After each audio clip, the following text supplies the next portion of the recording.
ஞானம் என்ற ஒரு ஊருக்கு பயணம் யார் செஞ்சாலும் முடிவு எங்கன்னா அங்கே தான்.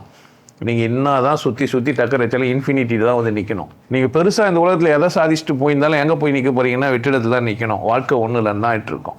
ரொம்ப ஆட்டானூறுனா இருப்பார்னா அமைதியாகிட்டு இருப்பார். போனால் தான் அங்கே இருக்கும், ஆள் இருக்க மாட்டான். அது காலமாக அவன் பேசினாலும் கூப்பிட்டாலும் ஒன்றும் செய்ய முடியாது. கட்டையில் போட்டு ஏறி 9 நிமிடம்னா அடி போட்டு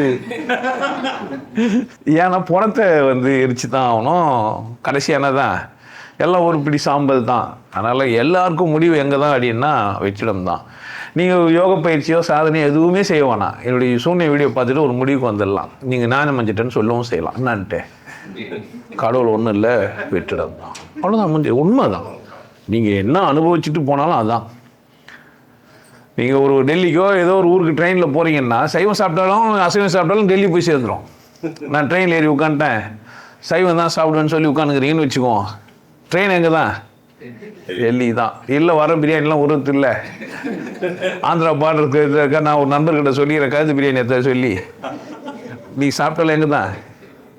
டெல்லி தான். அதனால் வள்ளுவராக இருந்தாலும் சரி, வேற ஒரு ஞானியாக இருந்தாலும் சரி, எங்கே தான் வந்து நிறுத்தணும் அப்படின்னு கேட்டிங்கன்னா ஒன்றுமற்ற ஒரு இடத்துக்கு தான் வந்து நிறுத்தணும். தொடங்கும் தான் எங்கே தான்? நம்மளுக்கு நல்ல போதியில் ஒருத்தர் பாட்டி வச்சிருப்பார், பூஜ்யம் ராஜ்யம்லாம். வள்ளுவர் செவிச்செல்வத்தை பற்றி பேசுகிறாரு. செவிச்செல்வத்தை எங்கேயோ பேசுகிறார். எடுத்த உடனேவே கடவுள் ஒன்றுன்னு சொல்லி அப்புறமா சொல்கிறார், மலர் விசை ஏகினான் மானடி சேர்ந்தால் நிலமிசை நீடு வாழ்வார். இது வந்து யோக சாதனையோட ஒரு பயிற்சி. நீங்கள் அதை என்னவோ பண்ணுற முடியாது. நீங்கள் சாதாரணமாக கடந்து போக முடியாது. மலர்னா என்ன, அது மேலே எப்படி ஏறி உட்காருது. ஏன் அதை அப்படி சொல்லலை?